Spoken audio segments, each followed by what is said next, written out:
और इधर मध्य प्रदेश के सीएम कमलनाथ ने न्यूज 18 से खास बातचीत में कहा कि साध्वी का पहले बयान और फिर माफी एक साजिश है। कमलनाथ ने 23 मई को क्षेत्रीय दलों के साथ कांग्रेस की बातचीत पर कहा कि बीजेपी को रोकना सभी का एक लक्ष्य है। हमारे साथ में मध्य प्रदेश के मुख्यमंत्री कमलनाथ। सर, ये हिंदुस्तान 150वीं जयंती महात्मा गांधी की मना रहा है और ऐसे में साध्वी प्रज्ञा ठाकुर कहते हैं कि गांधी के ये जो हत्यारे नाथूराम गोडसे हैं वो देशभक्त थे। ये भारतीय जनता पार्टी की सोच का एक प्रतीक है। ये प्रज्ञा साध्वी की व्यक्तिगत राय नहीं है, ये पूरे भारतीय जनता पार्टी की राय है।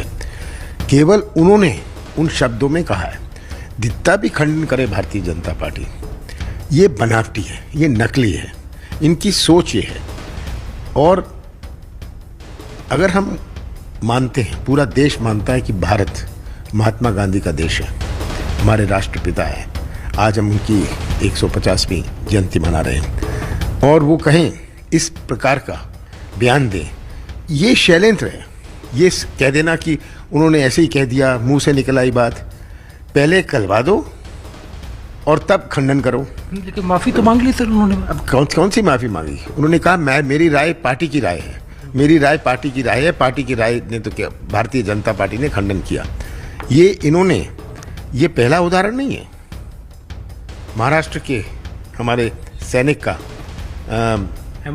हेमंत करकरे के बारे में था। शुरुआत में उन्होंने ये करी और अब आखिरी में उन्होंने महात्मा गांधी जी को लपेटा है। अब सर, ये कांग्रेस के बीजेपी के नेता हैं, वो तो ये भी कह रहे हैं कि जो महात्मा गांधी हैं वो भारत के नहीं, हिंदुस्तान के राष्ट्रपिता नहीं, वो तो पाकिस्तान के राष्ट्रपिता थे, क्योंकि उन्होंने उसके बनने के लिए पूरे वो किए।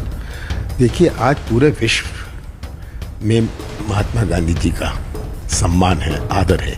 वो एक चिन्ह है, अहिंसा के चिन्ह है, जिन्होंने अपने देश को आज़ादी दिलाई। और महात्मा गांधी जी ने जो उदाहरण थे पूरे विश्व के लिए, कितने सारे देश अफ्रीका में उसी लाइन पर चल के उन्होंने भी आज़ादी हासिल करी। तो भारतीय जनता पार्टी ने कभी नहीं, जब ये जनसंघ के नाम पर चलती थी, जब ये हिंदू महासभा के नाम पर चलती थी, इन्होंने कभी महात्मा गांधी जी को स्वीकार नहीं किया था। अब जब इन्होंने देखा पिछले 10, 15, 20 सालों में कि देश का क्या नज़रिया है, इन्होंने अपने आप को थोड़ा पोज करना शुरू किया। ये तो पोज कर रहे हैं, पर इनकी सोच वही है जो हिंदू महासभा की सन 50 में हुआ करती थी।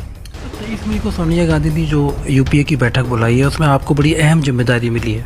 मतलब आपने अपनी जिम्मेदारी निभानी शुरू कर दी। क्या जिम्मेदारी? देखिए, मेरे सबसे अच्छे संबंध हैं और गठबंधन हो या नहीं होए, सबसे बड़ी बात जो है कि लक्ष्य सबका एक है कि भारतीय जनता पार्टी को बाहर रखा जाए। अगर लक्ष्य सबका वही है तो ये बात स्पष्ट है कि गठबंधन हो गया, चुनाव गठबंधन नहीं था। लक्ष्य जब एक होगा, सब आपस में बैठ के चर्चा करेंगे और कोई ना कोई उपाय निकलेगा। आपने एंटी बीजेपी पार्टी जो है उनसे बातचीत हो रही, कितने लोगों से भी आपकी बातचीत हुई सर? अब मैं कर रहा हूँ, ये सब बात तो होती रहती है।